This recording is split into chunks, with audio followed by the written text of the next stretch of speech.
Bonjour, Pierre-Marie, naturopathe agréé, homéopathe, exerçant à Montréal, à Terrebonne, à Saint-Eustache et par des soins à distance. Beaucoup de parents et beaucoup de femmes sont très préoccupés par la question de comment vais-je allaiter mon enfant? Comment vais-je nourrir mon enfant? Comment vais-je lui donner les conditions pour une bonne santé et pour toute sa vie? Les trois solutions sont l'allaitement maternel, sont les laits dits maternisés, puis sont les apports de laits animaux, puis de laits végétaux. Quand on examine ça de façon détaillée, moi je m'appuie sur l'ouvrage du docteur Nicolas Lebert qui a écrit 2 livres sur ces questions. Le lait, une sacrée vacherie. Deuxième livre, Soyons moins lait. Les conclusions sont claires. L'allaitement est la seule forme adaptée pour construire un être humain. Il y a certaines précautions à prendre, mais c'est la seule vraie solution. Les dits maternisés qui sont vendus en pharmacie essaye de reproduire les qualités du lait de femme avec différents ajouts, différents retraits, bon, et des compositions qui ne sont manifestement pas naturelles. Pour preuve, les nombreux petits-enfants, nourrissons, qui ont des très gros problèmes intestinaux, des inflammations des bronches, des bronchites, des bronchiolites, qui ont des problèmes de diarrhée, j'en ai parlé, qui ont des problèmes de peau et de sommeil, de mal-être, et tout ça est lié à des laits qui ne sont pas de la nature et qui ne conviennent pas. On ne remplace jamais la nature quand on essaie de la copier, c'est très très clair. La deuxième question qui va être présente, c'est celle du lait maternel. Il a toutes les qualités, il a le taux de protéines qui sont adaptés pour construire un être humain, il a un lactose qui a faible pouvoir glycémique, donc qui est à très faible niveau sucrant, c'est très bon. Il a des acides gras monoinsaturés et polyinsaturés. Il a des vitamines A, C et E. Il a du fer qui est associé à une protéine donc qui est très assimilable. Bon, et puis il a encore d'autres qualités qui favorisent la constitution de l'immunité. Quand on parle du lait de vache, il faut avoir en tête qu'il y a une lutte incessante, permanente et massive entre l'industrie du lait et, les scientifiques. Bon, puis il y a une lutte entre les deux et les choses sont décalées. Donc il y a des choses qui s'écrivent au niveau scientifique qui ne devraient pas s'écrire. Si on regarde les peuples asiatiques, ils ne consomment absolument pas de lait ni de laitage. Ils sont dans une excellente santé, ne connaissent pas l'obésité, les femmes à la ménopause ne connaissent pas les fractures du col du fémur, ne connaissent pas l'ostéoporose, ou dans des conditions tout à fait humaines et correctes et acceptables, ne connaissent pas les ménopauses difficiles, etc. Alors, si on fait un petit paragraphe lait de vache, qu'est-ce qu'on va voir? On va voir que le lait de vache, il est fait pour construire des veaux, pas des êtres humains. Donc, il a 4 fois trop de protéines, 4 fois plus que le lait de femme. La caséine est donc en disproportion et c'est un gros problème. La caséine est repérée comme étant cancérigène, comme altérant les parois artérielles, favorisant les maladies auto-immunes, etc.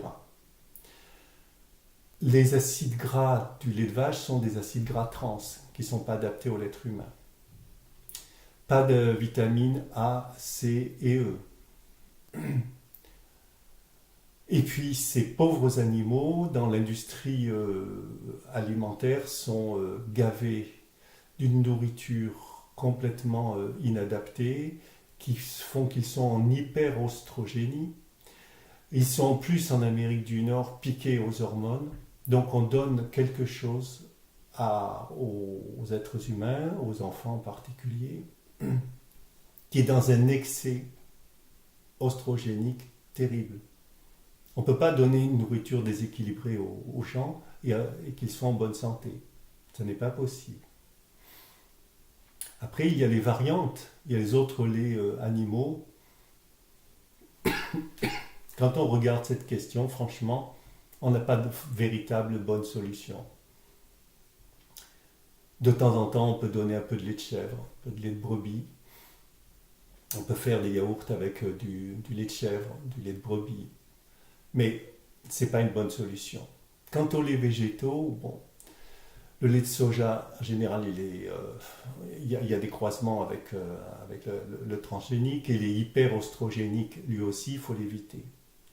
Le lait d'amande, c'est celui qui a la meilleure qualité, mais l'industrie du lait d'amande se met à singer les problèmes du lait de vache, puisque tout le monde s'imagine qu'il faut ces taux de calcium extraordinaires et qui sont affichés dans les compositions du lait de vache, des briques de lait de vache. Et bien, ils ont rajouté du calcium pour avoir la même quantité de calcium que le lait de vache.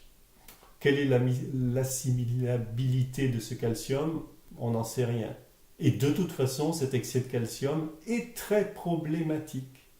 Très problématique au niveau métabolique, au niveau physiologique, et pour la construction et osseuse, et peut provoquer de l'anémie, peut provoquer un déficit en vitamine D, etc. Bon. Alors, franchement, le lait d'amande, c'est formidable, et faites-le vous-même. Je vous en donnerai la recette. De ce point de vue, quand votre enfant a 3 ans, le lactase, qui est l'enzyme qui est fabriquée par le corps pour pouvoir digérer le lait, disparaît. Donc on n'a plus les moyens de digérer le lait. Alors, à partir de 3 ans, ben écoutez, si vous en avez besoin pour votre plaisir, pour un petit apport en calcium, eh bien prenez 2 fois par semaine, et pas plus, un yaourt, 2 fois par semaine et pas plus, un fromage de qualité, par exemple de brebis. Voilà les meilleures solutions.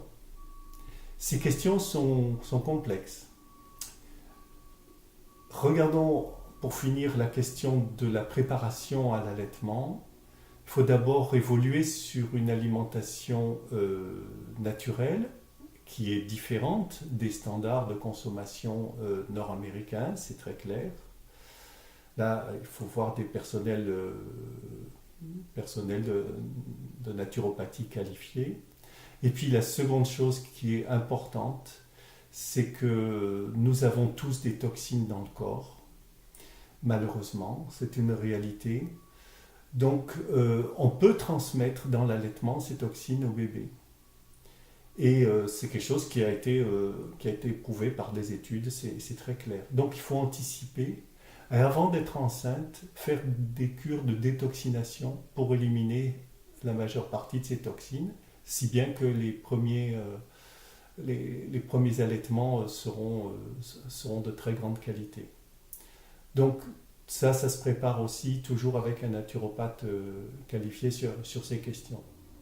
Voilà, vous avez d'autres informations sur mon site améliorer-ma-santé.com, une vidéo sur le lait, les femmes, la ménopause, l'ostéoporose. Elle a aussi beaucoup d'informations, allez la regarder. Le site homéopathe-montréal.com, voilà. Vous pouvez m'écrire, je vous répondrai. Alors je vous souhaite bonne chance et beaucoup d'amour avec votre bébé pour tout le couple. Au revoir.